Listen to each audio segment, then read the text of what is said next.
Chairman. Thank you, Secretary Moniz, for being here today. I think your confirmation 97-0 in the Senate is a great testament to you and in your work. We rarely see anything like that up here on Capitol Hill these days, so I think that really shows a great respect for not only the work you do, but how you do it.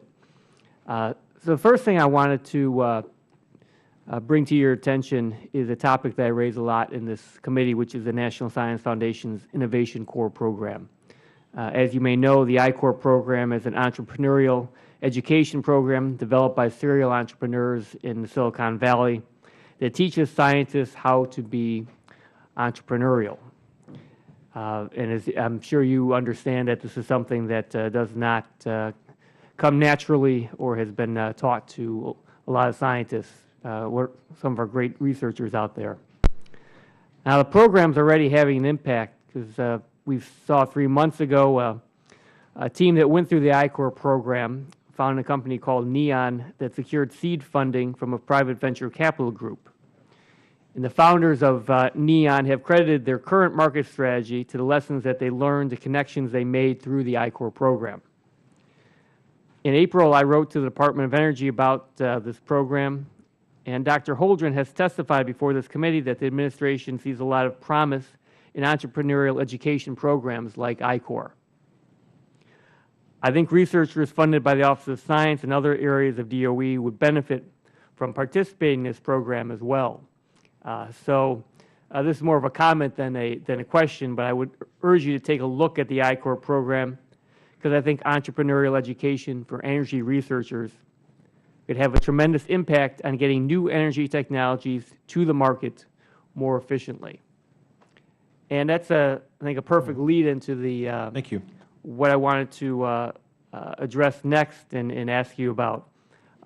Argonne National Lab, which is in my district, is the proud home of an energy innovation hub and energy storage and battery technology, as you mentioned in your opening remarks. I supported strongly this application by Argonne, and I'm very proud of the work that they're doing because I think it has the potential to be transformative both for transportation sector and for renewable energy. Now, at the same time, there's more to Argonne than just a battery hub. Resources like the Advanced Photon Source, the Mira supercomputer, and the Nuclear Energy Program, among others, all have worldwide renown. So I'd like to get your ideas, Dr. Moniz, for how the innovation hubs will work moving forward. And along the same lines, how can DOE ensure that the U.S. maintain the right level of commitment to national laboratories in all their world-leading scientific facilities, as well as the science and energy challenges in close cooperation with the industry? I think this is a great, I think the energy hubs, our innovation hubs are fantastic. We also face the challenge of how do we balance this with all the other work great work that's being done at these facilities. So I want to get your views on this. Thank you. There are several parts to the question. If I may just make a note that your discussion about storage for both vehicles and grids, that actually I sent a letter just this week to Senator Wyden at his request, that lays out a schedule for us to develop a plan for grid-scale storage. So that's something you may be interested in as well. I'd be happy to share that with you. With regard to hubs, I personally believe that the hubs are a very important way for the department to do business.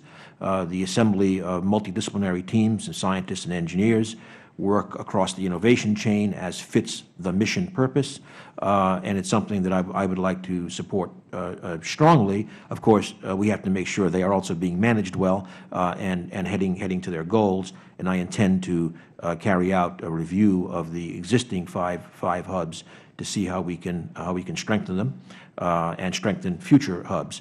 I might say that with the national labs, you mentioned the national labs broadly, frankly, I think this is the way the national labs, in my view, should do more of their business with significant teams focused for an extended time on an important problem. I think that's what the labs can do really uniquely, much more easily than a typical university environment.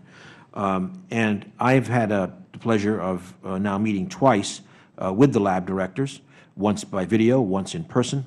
I think they're on the same page as I am in that last statement.